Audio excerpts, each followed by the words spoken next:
কোন বিমান দিয়ে ইরানে হামলা চালিয়েছে যুক্তরাষ্ট্র? যে বিমান চোখে দেখা যায় না, রাডারেও ধরা পড়ে না, আর একবার বোমা ফেললেই পুরো পারমাণবিক ঘাঁটি উড়ে যায়। হ্যাঁ, কথা বলছি B-2 স্পিরিট, বিশ্বের সবচেয়ে গোপনীয় ও ধ্বংসাত্মক বোমারু বিমানের কথা। চলুন জেনে নিই এই বিমানের সবকিছু: শক্তি, গতি, জ্বালানি, অস্ত্র, ইতিহাস এবং ভবিষ্যৎ। B-2 স্পিরিট একটি স্টেলথ বোমারু বিমান তৈরি করেছে নর্থরপ গ্রামান, মার্কিন যুক্তরাষ্ট্রের জন্য। এটি প্রথম আকাশে ওড়ে 1989 সালে। এর ডিজাইন এমনভাবে তৈরি করা হয়েছে যাতে এটি শত্রুর রাডারে ধরা পড়ে না। বিমানটির স্পিড 1010 কিমি ঘন্টা এবং এটি প্রায় 11,000 কিমি দূরত্ব অতিক্রম করতে পারে এক জ্বালানিতে। এটি একবারেই গোপনে মিশন শেষ করে ফিরে যেতে পারে, কোনো রাডার না ধরেই। বিমানটিতে রাখা যায় প্রায় 75,000 কেজি জ্বালানি, যা একটানা ঘন্টার পর ঘন্টা উঠতে সক্ষম করে এই স্টেলথ বোমারুকে। এই জ্বালানি ক্ষমতা শুধু পরিমাণেই বেশি না, এর ব্যবহার পদ্ধতিও ভয়ঙ্কর কার্যকর। কারণ এটি এয়ার রিফিউলিং সিস্টেমের মাধ্যমে আকাশেই জ্বালানি ভরতে পারে। মানে একটি মিশনের মাঝপথে না থেমেই এই বিমান 1000 কিলোমিটার পাড়ি দিতে পারে, যা একে বিশ্বের যে কোনো জায়গায় দ্রুত এবং গোপনে পৌঁছাতে সাহায্য করে। এতে ব্যবহৃত হয় 4টি F118 GE-100 ইঞ্জিন, যার বিশেষত্ব হল এই ইঞ্জিনগুলো উচ্চ ক্ষমতা সম্পন্ন হলেও শব্দ তৈরি করে না, যার ফলে এই বিমান শত্রুর আকাশে ঢুকে পড়েও আবিষ্কৃত হয় না। এবার জানা যাক এই বিমানটি কেন রাডারে ধরা পড়ে না। এই বিমানে রয়েছে স্টেলথ কোটিং, যা রাডারের তরঙ্গ শোষণ করে নেয়। বিমানের ডিজাইন এমনভাবে করা যাতে রাডার সেটাকে ধরতেই না পারে। এতে রয়েছে লো ইনফ্রারেড সিগনেচার, কম শব্দ এবং দূর থেকে গাইডেড স্ট্রাইক ক্যাপাবিলিটি। শত্রু বুঝে ওঠার আগেই এটি আঘাত করে মিশন শেষ করতে পারে। আর এই কারণেই এটি পুরো পৃথিবীর মধ্যে সবচেয়ে ভয়ঙ্কর বোমারু বিমান। এবার জেনে নেওয়া যাক B-2 স্পিরিটের ইতিহাস নিয়ে।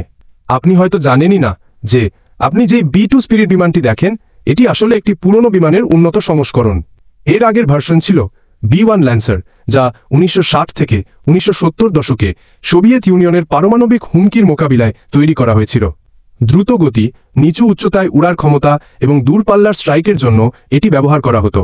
এরপর সেই অভিজ্ঞতা থেকে আরও উন্নত প্রযুক্তিতে তৈরি হয় B-2 স্পিরিট, যা এখন বিশ্বের সবচেয়ে গোপন ও শক্তিশালী বোমারু বিমান। যুদ্ধের বাস্তবতায় B-2 স্পিরিট বিমান কি করতে পারে? এই বিমান নিউক্লিয়ার স্ট্রাইক, বাংকার স্ট্রাইক এবং গোপন দূরপাল্লার আক্রমণ করতে পারে। এটা শত্রুর বেস ক্যাম্প ধ্বংস, রেডার সিস্টেম নষ্ট এবং গোয়েন্দা অভিযানেও ব্যবহার হয়। B-2 চালায় মাত্র 2 জন পাইলট এবং মিশন শেষে বিমানটি প্রায় অদৃশ্যভাবে ফিরে আসে। যুদ্ধের বাস্তবতায় B-2 স্পিরিট বিমান কি করতে পারে? এই বিমান নিউক্লিয়ার স্ট্রাইক, বাংকার স্ট্রাইক এবং গোপন দূরপাল্লার আক্রমণ করতে পারে। এটা শত্রুর বেস ক্যাম্প ধ্বংস, রেডার সিস্টেম নষ্ট এবং গোয়েন্দা অভিযানেও ব্যবহার হয়। B-2 স্পিরিটে থাকে GBU-57 বাংকার বাস্টার, যা 80 মিটার মাটির নিচেও বিস্ফোরণ ঘটাতে পারে, যেমন ফরডাওয়ের মতো পাহাড়ের নিচের ঘাঁটিতে। বিমানটি একবার আকাশে উঠলে 10,000 কিমি দূরত্ব অতিক্রম করে মিশন শেষ করে আবার ফিরে আসতে পারে, কোনো রিফিউলিং ছাড়াই। 2 জন পাইলট নিয়ন্ত্রণ করলেও পুরো মিশন পরিচালনা করে AI ও প্রোগ্রামড সিস্টেম, যার মাধ্যমে সময়মতো বোমা ফেলানো যায় সঠিক লক্ষ্যবস্তুতে। বাস্তবের মানে হল শত্রু বুঝে ওঠার আগেই আঘাত হয় এবং তারপরে কোনো পাল্টা আক্রমণের সুযোগই থাকে না। B-2 স্পিরিট ভবিষ্যতের যুদ্ধের প্রতিচ্ছবি, যেখানে যোদ্ধা সামনে নেই কিন্তু ধ্বংস ঠিকই হয়। B-2 স্পিরিট হচ্ছে যুদ্ধের ভূতের মতো, যাকে দেখা যায় না, শোনা যায় না, শুধু পড়ে থাকে ধ্বংসের স্তূপ। এই বিমান দিয়ে যুক্তরাষ্ট্র ইরানের গোপন পারমাণবিক ঘাঁটি ধ্বংস করেছে, পুরো বিশ্বকে বুঝিয়ে দিয়েছে আজকের যুদ্ধ মাঠে নয়, হয়ে থাকে আকাশে, স্ক্রিনে আর প্রযুক্তিতে। আপনি কি প্রস্তুত সেই যুদ্ধের জন্য? কমেন্টে জানান। আপনি জানলে অবাক হবেন, আমেরিকা ইতিমধ্যেই B-2 স্পিরিটের আপডেট ভার্সন তৈরি করে ফেলেছে, যা এর পরবর্তী ভিডিওতে আমরা নিয়ে আসব। ভিডিওটি ভালো লাগলে লাইক করবেন, সাবস্ক্রাইব করবেন।